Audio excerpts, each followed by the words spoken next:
자, 다윗의 가장 큰 축복의 시작은 물론 하나님이 태어날 때부터 예정하시고 또 그 전에 계속 다윗의 계보의 뿌리를 따라서 대가 끊어졌던 룻기도 나오잖아요. 그렇게 다시 또 보아스를 만나 대를 잇게 하시고 이런 쭉 여정이 있었지만 다윗의 삶에 왕의 기름 부음을 받고 한 번도 기대해 본 적이 없는 일이 벌어졌습니다. 그리고 골리앗을 이기고 사위가 되고 그러다가 인생이 추락하죠. 도망자의 삶을 살 때.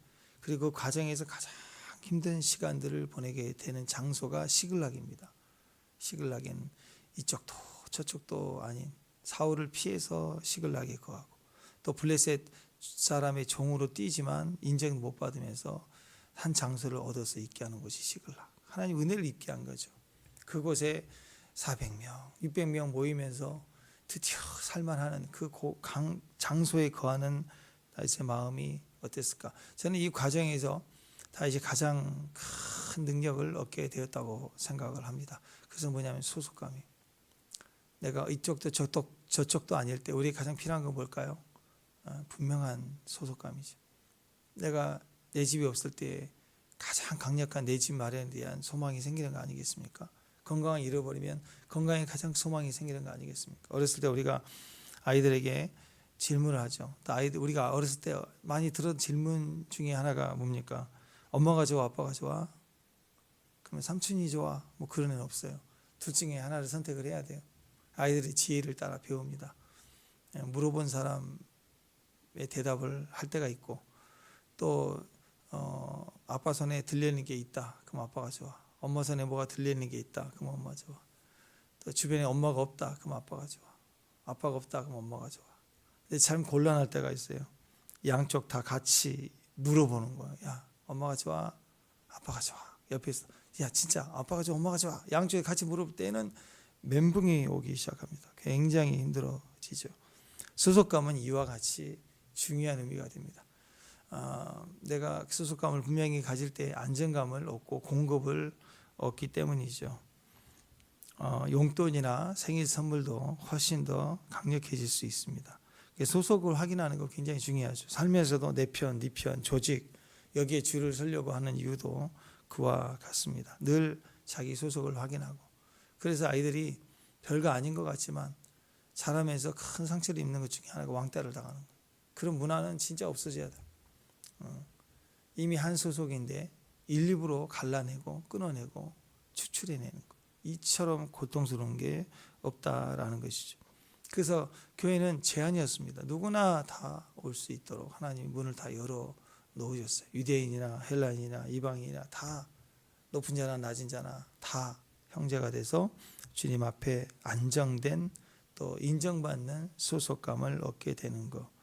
다윗은 가장 자기 민족의 쫓김을 당하고 블레셋에 부하로 있지만 부하들이 블레셋 또 다른 부하들은 경쟁하면서 제가 언제 배신할지 모른다고 싫어하고 근데 또 하나님 은혜를 입게 하니까 블레셋 왕은 또 그래도 또 데리고 있고 막 이런 어정쩡한 일이 벌어지는 거예요.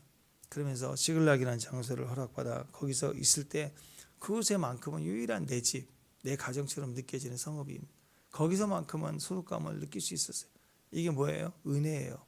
완전히 회복하지 않았지만 그러나 숨통이 조여서 죽을 것 같은 상황에서도 오늘 숨을 쉴 수 있고 조금이라도 안정을 누릴 수 있는 곳이 있다면 여전히 내일은 불안하지만 오늘이라도 숨통이 터지는 곳이 시글락에서 유일하게 안정감을 누릴 수 있는 것. 우리는 그때 하나님의 은혜, 하나님 백성으로서 주의 때를 기다리지만 우리는 하나다. 우리는 하나다. 이렇게 얘기할 수 있는 것. 그게 축복이라는 것이죠. 그게 얼마나 강력한지. 18절 한번 읽어보실까요? 18절 시작.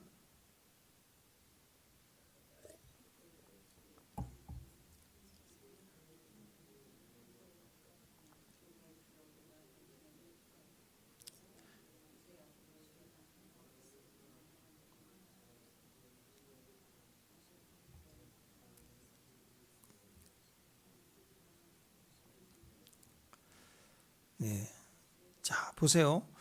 다윗이 오랫동안 항상 약자, 지는 편, 손해 봐야 되는 편, 할 수 있지만 하지 않는 편. 왜? 기름 부음 때문에, 하나님의 약속 때문에 늘 그렇게 쫓겼어요. 쫓기지 않아도 되지만 쫓겼어요. 또 블레셋에서도 수차례 위험을 넘기면서 또돌이 삶을 살다가 또 뭐 블레셋 아기성 앞에서 그냥 미친 사람처럼 연기도 하고 목숨 부지하고 막 이런 상황이 있었지 않습니까? 이런 배경 속에서 이제 시글락에 와서 그곳에서 다윗의 용사들이 모여들어요. 처음에는 비류들, 약자들, 막 이런 억울한 자들, 힘 도움이 안 돼. 도망가면 혼자 도망가면 되는데, 다윗은 혼자 도망가는 사람 아니니까 그 가족을 데리고 올 때 가족을 책임져야 되는 굉장히 곤란한 어려운 상황을 겪게 되는 거죠. 거기서 또 사람은 더 몰려들어 600명이 되고 막 그런 상황인 거예요. 거기서 가장 소중한 건 현재 내 옆에 있는 사람들. 나중에 보니까 그 사람들이 용사가 돼서 그들이 다윗의 편에 섰다. 오늘 후반절에 계속 쭉 나와 있는 걸 보십시오. 내용들을 보세요. 저 엄청난 각 12지파 또 심지어는 지금 현재 사울의 집안으로 또 다른 지파에 속한 사람들 중에서도 다윗을 왕으로 삼고자 하여 용사처럼 모이던 사람들의 이름이 쭉 나옵니다. 그러니까 하나님 나라는요, 하나님만이 아니에요. 하나님은 우리를 포함한 전체 하나님 나라로 우리를 삼으셨어요. 우리가 거룩한 나라, 소유된 백성이라고 얘기합니다. 같은 거예요. 같은 의미로 하나님이 나눔이 되셨다라는 것입니다. 그러니까 다윗 한 사람은 뛰어나서 왕을 삼은 게 아니라 이와 같이 하나님이 은혜를 주셔서 다윗의 소속감을 가진 사람들의 하나의 소속감으로 다윗을 왕을 세우고자 하여 용사와 같은 장군들이 이와 같이 막 포진하에 몰려들어서 서 있더라. 얼마나 굵직굵직. 저는 대한민국이 현재 그래야 된다고 생각해요. 대통령이 누구든 어떤 모습을 가지든 각 지방 각 요새 이 나라의 비전을 단단히 붙들고 있는 사람들이 이렇게 서 있다라면 이 나라 잘못되지 않아요. 나라가 중요하죠. 나라가. 그렇죠? 그래서 우리가 마찬가지입니다. 가정도 교회도 전체가 하나의 비전 안에 당당한 용사같이 이름을 탁탁탁 명단을 두고 서 있다. 그러면 강력해지는 거죠. 그게 진짜라는 것입니다. 시글락에서부터 가장 소중했던 소망이 뭐냐? 소속감인데 소속감을 가진 사람들이 연합이 일어나게 돼 있습니다. 그게 바로 은혜예요. 다윗의 그 가장 절망적인 상황, 이쪽도 저쪽도 소속되지 못한 어려움과 두려움 속에 있을 때 사람들을 몰려들 때 불편해할 수도 있고 또 이게 더 안 좋은 상황이라고 느낄 수도 있지만 아닌 거예요. 그 시글락이라는 장소를 또 허락받고 거기서 나름대로 가족의 의미, 하나됨의 의미를 배울 수 있다면 그건 은혜인 거예요. 가뭄에 이렇게 단비가 내리는 것처럼 이 시글락에는 하나님의 사랑, 은혜, 축복, 소속감이 흐르고 있다고. 그래서 우리가 생각해야 됩니다. 거기서부터 하나님의 은혜가 확대돼 가기 시작한 나라로. 그래서 전체적으로 이스라엘 왕이 될 때, 그래서 점진적입니다. 나중에 다윗이 헤브론에서 7년 동안 왕을 하지만 이게 확대된 거고, 그게 더 확대되니까 전체의 왕이 되는 거고, 이렇게 확대돼 가는 거죠. 그러니까 은혜가 이렇게 임하면 그 은혜는 확대되게 돼 있어요. 그리고 은혜가 임하면 은혜의 결과는 반드시 나타나게 되어 있습니다. 자, 우리에게는 은혜는 이꼴 예수 그리스도죠. 우리가 은혜를 받은 사람들로 시작하는 거예요. 왜? 예수님을 믿었기 때문에. 예수님이 내 안에 계시다. 그건 은혜가 이미 임했다는 증거예요. 은혜가 임하면 은혜의 현상들은 당연히 나타나게 되어 있습니다. 왜? 은혜가 있으니까. 자, 그래서 은혜가 임할 때 나타나는 형상, 오늘 18절을 보면 성령이 30명의 우두머리 아마새를 감싸시니, 감쌌대요. 성령이 이렇게 아마새를 감쌌어요. 이렇게 감쌌어요. 임재하셨어요. 오늘 여러분에게 하나님의 성령이 감싸시기를 축원합니다. 성령이 나를 휘감아 손으로 탁 쏴주신. 은혜가 임하면 은혜가 임한 사람에게 하나님이 어떤 일이 벌어지는 충만한 성령의 임재가 있습니다. 성령이 감싸시는 거예요. 성령이 임하셨어요. 기름이 부어진 거예요. 성경에는 모든 믿는 자에게 성령이 있다라고 얘기합니다. 구약에서 관유를 만들게 하라. 그래서 직분을 행할 자에게 관유를 부어 하나님이 성직을 감당하게 하시는데, 그때 관유를 만들어 부어지는 건 다 상징입니다. 진짜는 뭐예요? 그 관유를 부을 때 관유의 능력이 있는 게 아니라 그것은 인정하는 거고, 성령이 그때 부어져서 그 기름 부음으로 그 일을 감당할 수 있는 능력이 되신다는.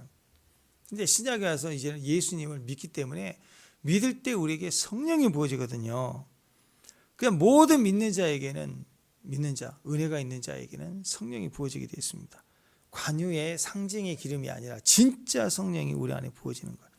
그래서 성령이 막 충만해지기 시작하는 거예요. 그러면 어떤 일이 벌어지냐면, 은혜를 입은 자에게 성령이 임하고, 성령이 임하니까 성령의 강력한 곳을 향하여 성령의 사람들이 몰려들게 돼 있다고. 어중이 떠중이 몰리는 게 아니에요. 일단 모아놓고 솎아내는 게 아니라고. 성령의 충만함을 받게 되면 그 충만한 사람 주변으로 같은 성령의 사람들을 몰려들어요. 축복합니다. 그래서 그를 감싸시는 거예요. 성령이 감싼다고. 그래서 사람들이 막 몰려드는 일이 일어납니다. 그러니까 성령의 역사로 우리 예배당에 강력한 성령이 감싸시잖아요. 강림하시잖아요. 그러면 어떻게 되냐면 성령의 임재로 말미암아 사람들이 몰려드는 거예요. 근데 만약에 하나님이 계시지 않아요. 하나님은 우리의 종교적 행위로 말미암아 주님은 점점 소멸돼 가시는데, 막 광고하고 전도하고 막 끌어와서 사람이 모여지느냐? 뭐 어느 정도 모여질 수 있겠죠. 연예인 불러다가 뭐 쇼도 하고 막 뭔 영웅이야? 그런 사람들 불러다가 아싸 하고 막 이렇게 하면서 예수님 하고 하면 막 몰려들겠죠. 그거 얼마나 가겠어요, 그게. 그러니까 교회는 사실은 사람들을 끌어모으는 것이 아니라 교회는 하나님을 더 계시게 하는 것이. 그러기 위해서는 어떻게? 우리가 성령의 사람을 하나님이 우리의 휘감을 만큼 오늘 아마세처럼 성령의 임재하심이 있는 사람들, 강력한 임재가 먼저 계시면, 하나님이 더 들어오시면, 그러면 사람은 자동적으로 모여들게 됐다. 하나님께서 노아 방주에 동물들을 쌍으로 모아주셨잖아요. 노아가 언제 그 두 마리씩 이렇게 쌍으로 이렇게 사가지고 또 잡아가지고 왔겠냐고. 그거 힘들죠. 마찬가지로 사람들이 모여들었다라는 것입니다. 사도행전에 보면 항상 그런 일이 벌어졌어요. 놀라운 하나님의 능력이 나타날 때 사람들은 모여들었다, 부흥이 일어났다, 이렇게 얘기를 합니다. 그래서 성령 충만했을 때 나타나는 증거 중에 첫 번째 하나가 뭐냐? 하나님도 충만해 계시니 이상하게 사람들이 와요. 이상하게 사람들 모이기 시작하는 거예요. 옛날에는 그잖아요. 막 그 종교 목사님도 그러셨고, 막 이렇게 비닐하우스 천막 치면 모여들고 막 그랬다고 하죠. 근데 요즘에는 교회들이 얼마나 시설이 좋고 화려합니까? 근데 주일날 가보면 텅텅 비었어요. 텅텅 비었다고. 그걸 보면 너무 마음이 아파요. 왜 그럴까? 세상이 그렇다? 지금 이 세상 흐름이 그렇다? 그럴 수도 있죠. 근데 세상 탓이 아니고 뭐가 잃어버렸어요? 우리는 우리 안에 있는 영광을 잃어버리기 시작했다는 거예요. 그건 뭐 틀림없어요. 세상이 아무리 바뀌어도 그 안에 영광이 분명하면 모여야 된다고. 요즘 이번에 인도 갔을 때도 보니까 거기 도미노 피자 거기 갈 때도 보니까 마트에 애들이 다 앉아 있는데 엄마가 스마트폰을 주니까 애들이 스마트폰만 보고 있는 거야. 우리가 똑같아요. 애들이 스마트폰 주는 순간 전쟁이 터지고 그것만 본다고. 근데 제가 봤던 장면 중에 지금 이스라엘의 유대인들 아이들도 스마트폰 목에 달고 다니고 이렇게 해요. 다 똑같이 시대가 그러니까 안 하면 안 되죠. 근데 얘네들은 어렸을 때부터 바로 미츠바예요. 율법의 아이들은 집 그러면 매일 저녁 식탁에 아빠가 저녁 식사 같이 하면서 하나님에 대해서, 율법에 대해서, 지파에 대해서 자기 자신의 매일 레파토리를 얘기하고 그 시간은요 TV도 안 되고 스마트폰도 안 되는 거예요. 절대적으로 어렸을 때부터 그게 훈련이 돼간다고.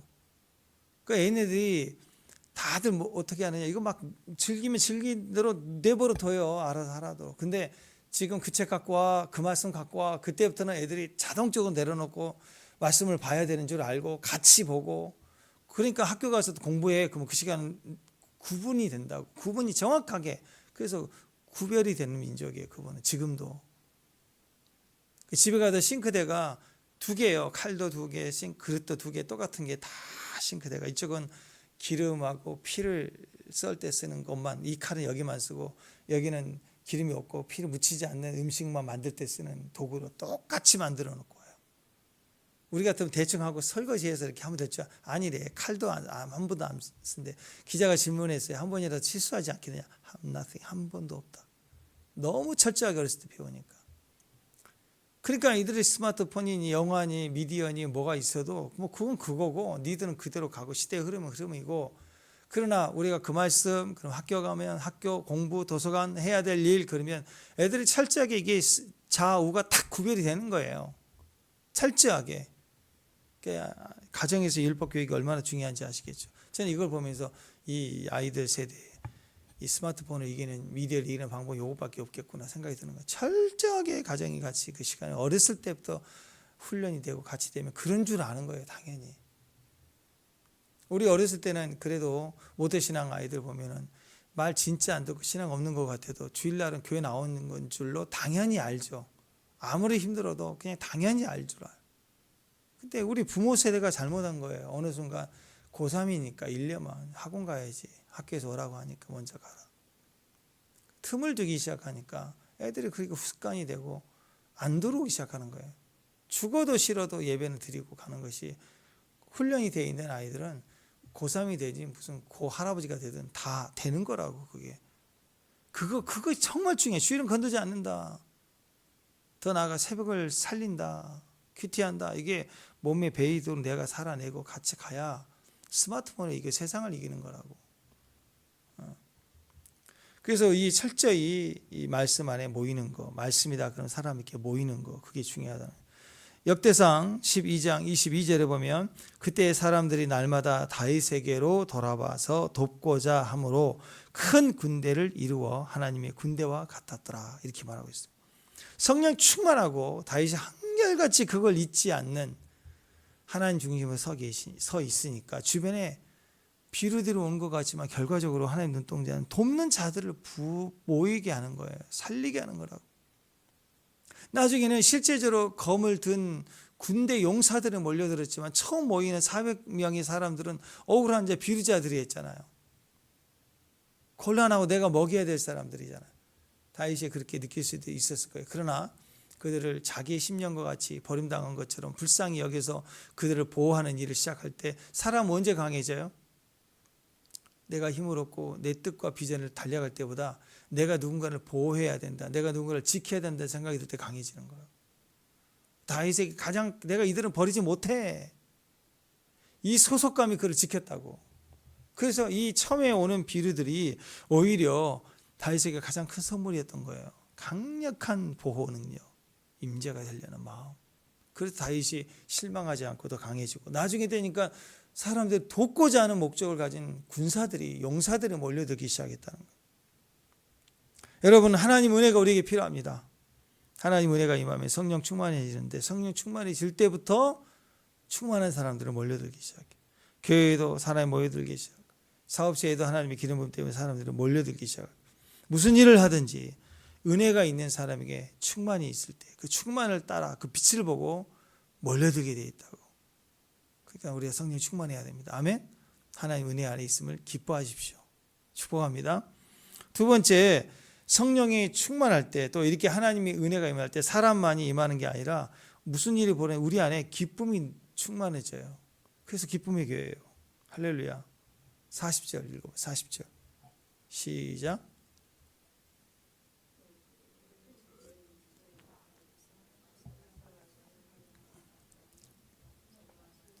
음식을 많이 실어왔으니 또 밀가루, 과자, 무화과, 과자, 건포도, 포도주, 기름, 소양도 가져왔으니 이는 이스라엘 가운데 뭐가 있었다? 기쁨이 있었다. 기쁨이 있었어요. 행복한 거예요. 행복하다는 뜻이 뭐라고요? 잘 산다. 잘 사는 뜻이 뭐라고요? 사이가 좋다. 그러니까 비닐하우스 같아도 기쁨이 넘치는 거니까 산으로 올 때 막 과자도 갖고 밀가루 과자도 뭐 양도 소도 포도주 기름 막 다 갖고 와서 오늘날 보니까 엄청난 잔치가 되는 거예요. 잔치. 기쁨이 있으니까 잔치가 된다고. 근데 마음이 상하고 잘 살지 못해. 사이가 안 좋은데 억지로 장소에 가서 보면 뷔페집에 가서 뷔페를 먹어도 모리아 씹는 것처럼 빨리 끝나고 가고 싶고 그러잖아요. 잔치가 되지 않습니다. 기쁨이 사라졌기 때문이에요. 근데 이스라엘 가운데 기쁨이 충만했대요. 많은 사람들이 주께로 돌아와서 기쁨이 충만했대요. 그러니까 성령이 임하면, 은혜가 임하면 성령이 충만해질 때 사람들이 모여요. 모여서 또 싸우면 어떻게 되겠어요? 이 모이는 사람들은 성령의 충만함을 가진 사람들을 모여들기 때문에 서로가 모일 때 마주보는 사람이에요. 법궤 위에 뚜껑이 천사와 같이 둘이 마주보고 있는 연합된 사람들이니까 그 사람들이 모여들 때마다 강력해지는 거예요. 여러분 사도행전에 보면 하루에 3,000명 얘기하잖아요. 엄청난 거예요. 성령으로 하나가 돼서 모이는 거예요. 또 6장에 가보면 거기에 구제하는 일 때문에 헬라파 또 히브리파 여인들 싸움이 일어나잖아요. 그때 사도들이 뭘 선택해요? 칼 들고 쪼개서 이쪽 저쪽 옳고 그러 달라 틀려 이렇게 하지 않고 재판하지 않고 뭐 했어요? 우리는 오로지 기도하는 말씀 전하는 일에 전무하겠다. 그리고 이것을 공평하게 할 수 있는 자는 제일 억울한 자, 억울하다고 말한 사람에게 다 넘겨줘 버리는 거예요. 7명의 집사 알아서 일을 하라. 그랬더니 온 무리가 기뻐했대요. 온 무리가 기뻐했대요. 우리가 기쁨이 충만한데 혼자 있으면 안 되겠죠. 또 무리가 충만한데 기쁨이 없으면 안 되겠죠. 오직 성령이 우리에게 은혜를 주시고 성령이 충만함이 있을 때 사람들은 모여들 뿐만 아니라 전부 기뻐요. 막 기뻐요. 기쁨이 같이 있다라는. 은혜가 임하면 항상 기쁨이 있습니다. 은혜가 있으면 항상 사람들이 모여들게 되어 있습니다. 은혜가 임하니까 사람들이 모여들고 모이니까 온통 기쁨이 충만하고 또 반대로 기쁨이 충만하니까 사람들이 막 더 모이게 되고 모이니까 기쁨이 더 충만해지고 더 많아지고 이게 계속 반복되는 거예요. 이게 성령의 역사인 것입니다. 여러분 우리 가운데 우리 삶 가운데서 하나님 은혜로 말미암아 우리가 기쁨이 있기를 바랍니다. 우리의 기쁨이 넘칠 때 주의 일을 할 때 모일 때 지치지 않아요. 근데 기쁨이 없는 상태에서 사역은 많고 사람만 많이 몰면 그 일을 하면서 어떤 일이 벌어질까요? 드라이해져요. 말라져요. 그러니까 지쳐간다고. 일을 하는 사역자 얼굴을 보니까 막 지쳐 있어요. 막 바쁘기만 하고 지쳐 있어요. 그건 하나님 우리에게 은혜가 멀어져 가기 시작했다라는 것입니다. 그런 차원에서 일은 하는 게 아니라 일은 되어지는 겁니다. 일은 되는 거지 하는 게 아니에요. 일이 되네? 자꾸만 일이 되는구나. 일이 막 되네. 축복합니다.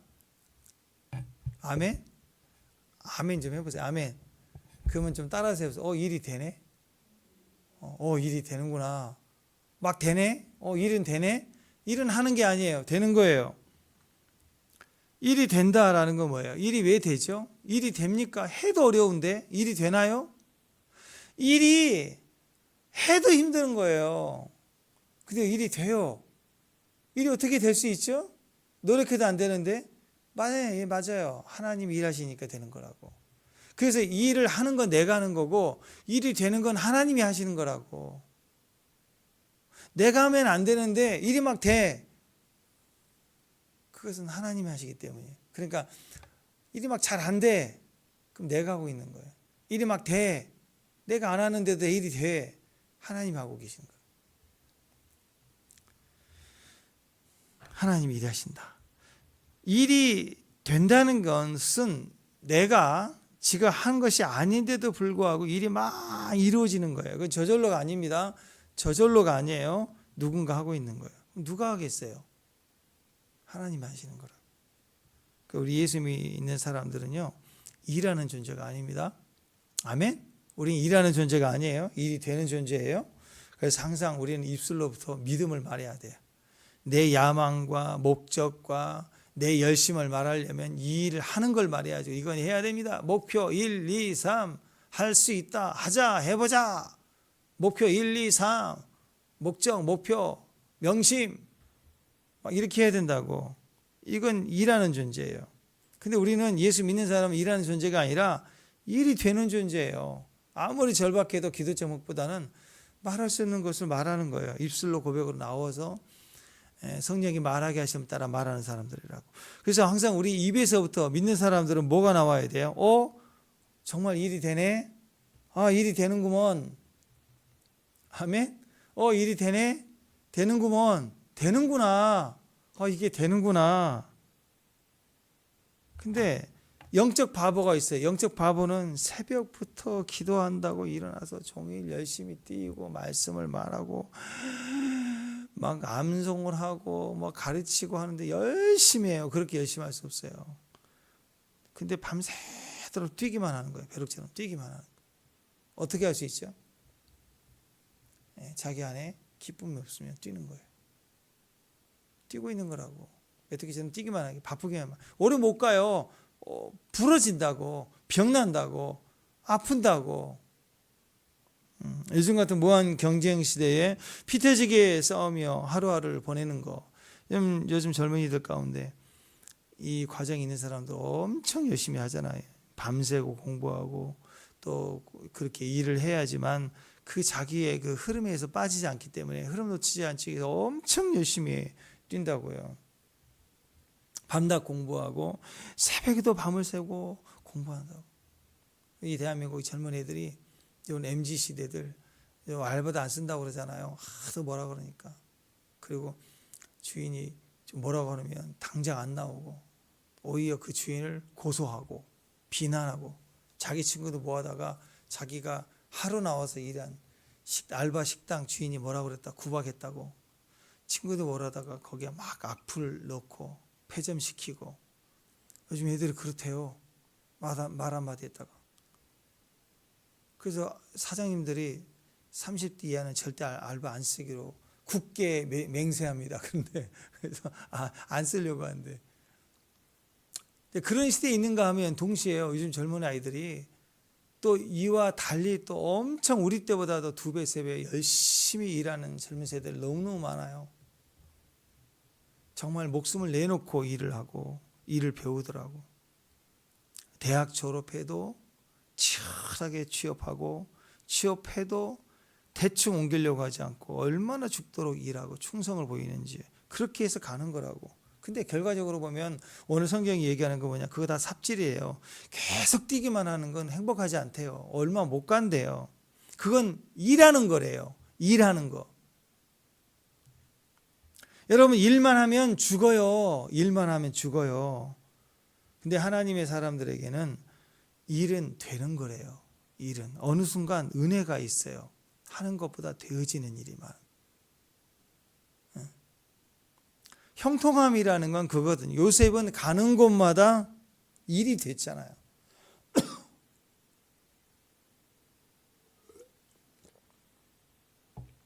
요셉의 삶, 또 총리였던 우리 다니엘의 삶, 또 오늘 다윗의 삶을 쭉 지켜볼 때 다윗이 계속 일을 하고 전략을 세우고 밤을 안 자고 막 그렇게 뛰었냐고요? 아니죠. 은혜예요. 계속 몰려가고 피해가고 도망가고 숨었고 그래서 은혜를 잃지 않고 은혜를 기억했더니 어느 순간부터는 은혜가 더해져 가기 시작했던 거예요. 일은 되어지는 거예요. 다윗이 왕이 되는 것은 일이 되어지는 거였어요.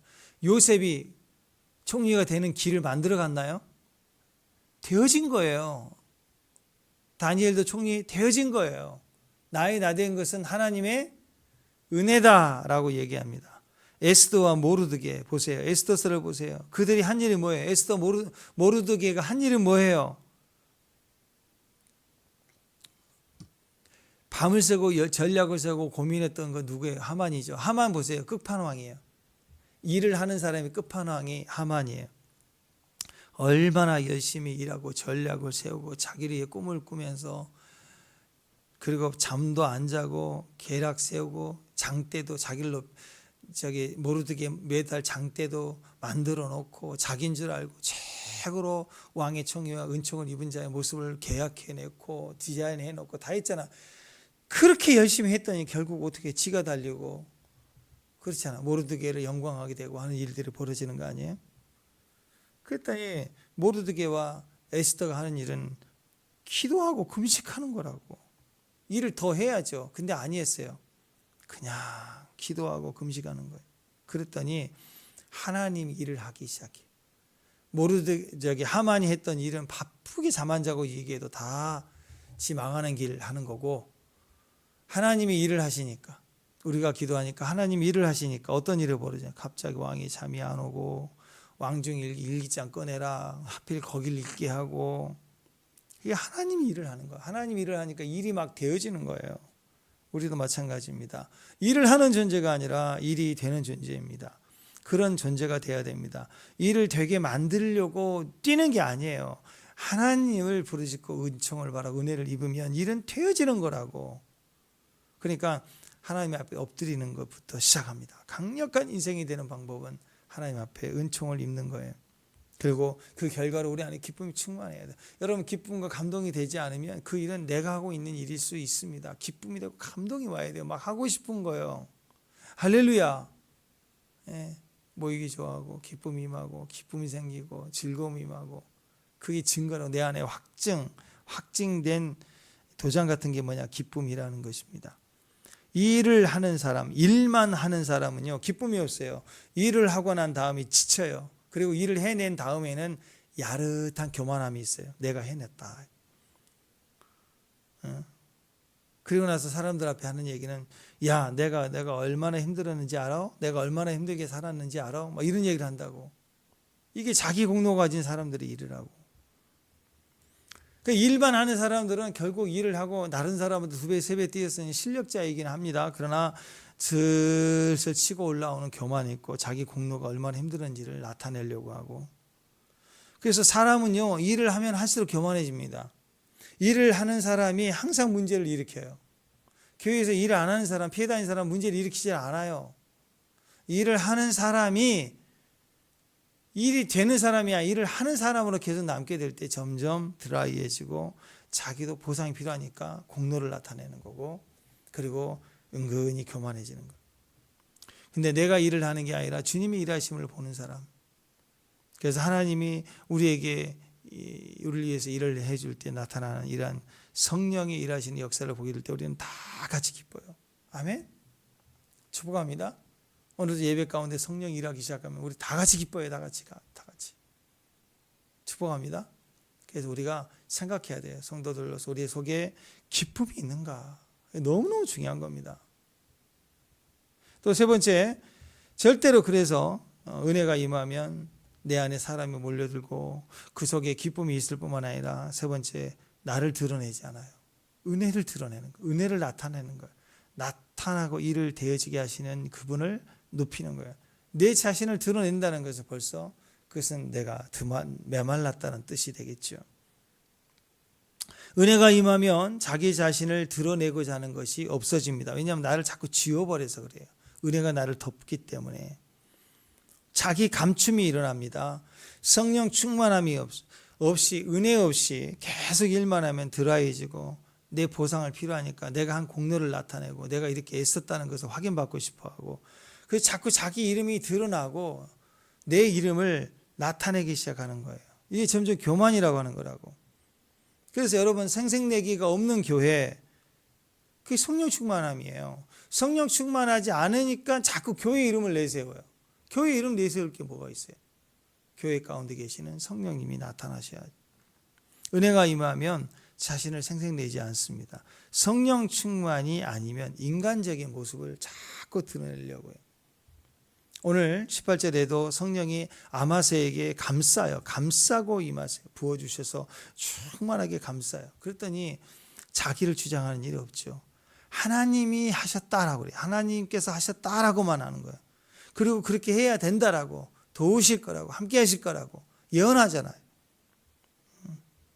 그러니까 그 주변에 있는 다른 용사들도 그 예언을 듣고 뭉치고 모여들기 시작하고, 나중에는 용사들이 지파들 가운데서 일어나게 됐다라는.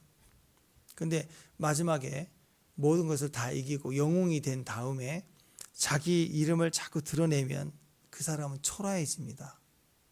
초라해진다고요. 기드온 보세요. 그 어마어마한 역사를 일어났지만 에보 만들어 놓고 자기 자식 사랑한다고 그렇게 영광한다고 영광의 에봇을 갑을 만들어 놓고 형상을 만들어 놓고 자꾸 자기 이름 기념비 무슨 기념비 사업 동상 벌써 요거도 먹잖아요.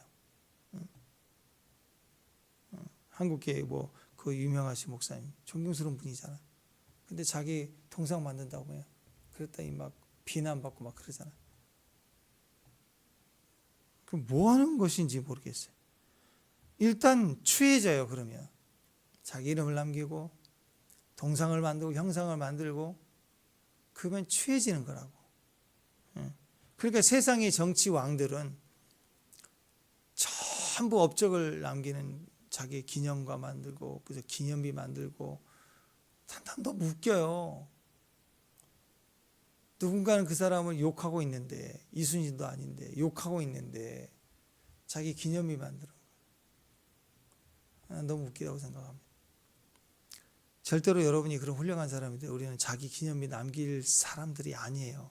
남기면 안 돼요. 자기 일을 한 거니까 기념비가 있는 거죠.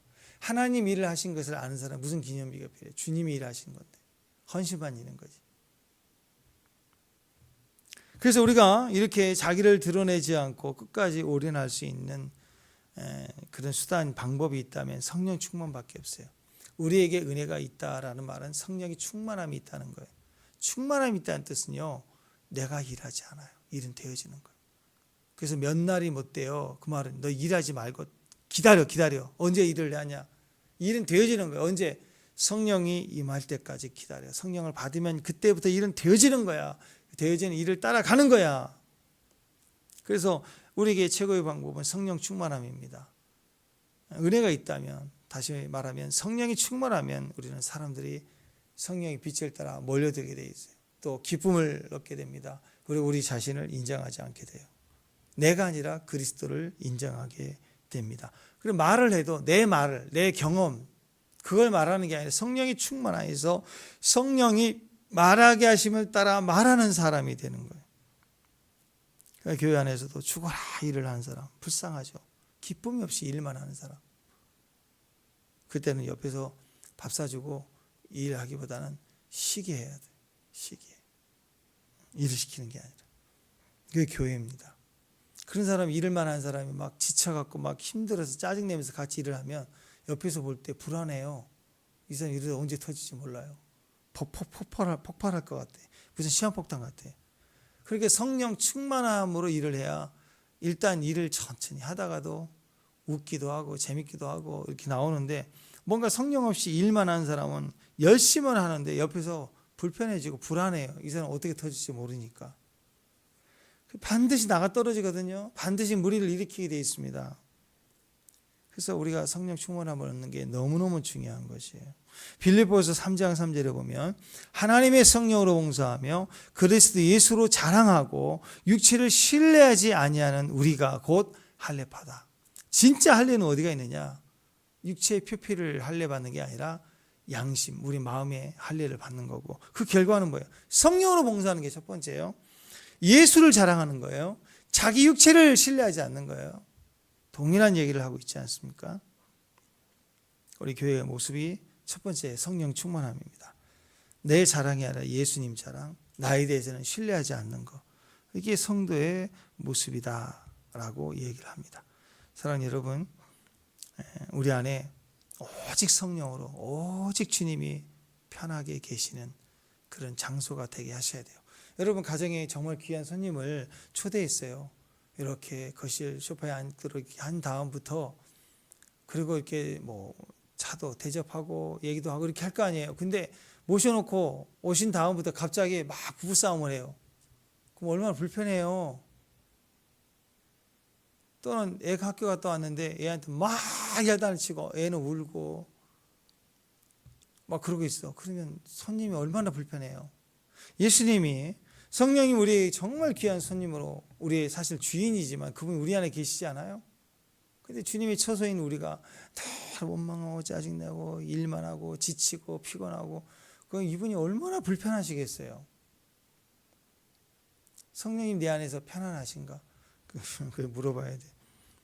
성령님 안녕하세요.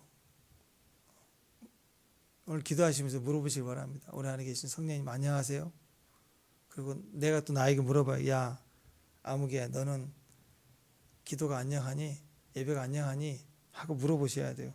자꾸 눈에 보이는 옆 사람한테 안녕하세요만 물어보지 말고 성령님은 내 안에 참 편안하신지, 나와 사이가 좋으신지, 또 나는 편안한지 기쁜지, 일을 하기보다 일은 되어지는지, 일을 내가 하고 있는지. 그럼 오늘 기도 어떻게 할 수 있어요? 성령 충만 달라고 기도하십시오. 그리고 오늘 내가 감당해야 될 일들을 내가 열심히 해낼 수 있도록 도와달라고, 그것도 감사해요. 그러나 잘할 수 있도록 도와달라고 하지 말고 오늘은 주님 제 눈앞에 일이 되어지는 현장이 되게 해주시고 그걸 볼 수 있는 축복을 주세요. 주님이 일하심을 나타내 주세요. 아멘. 우리 그렇게 한번 기도해 봅시다. 성령 우리 함께 일하심을 보게 해달라. 일이 되어지는 걸 보게 해달라. 기도하겠습니다. 하나님 감사합니다. 이제 내가 일하는 사람이 아니라 일이 되는 사람, 하나님 일하여 주심을 보는 사람, 내 안에 성령이 충만하고 기쁨이 충만한 사람, 믿음의 귀한 종들 되게 하옵소서. 예수님 이름으로 기도합니다.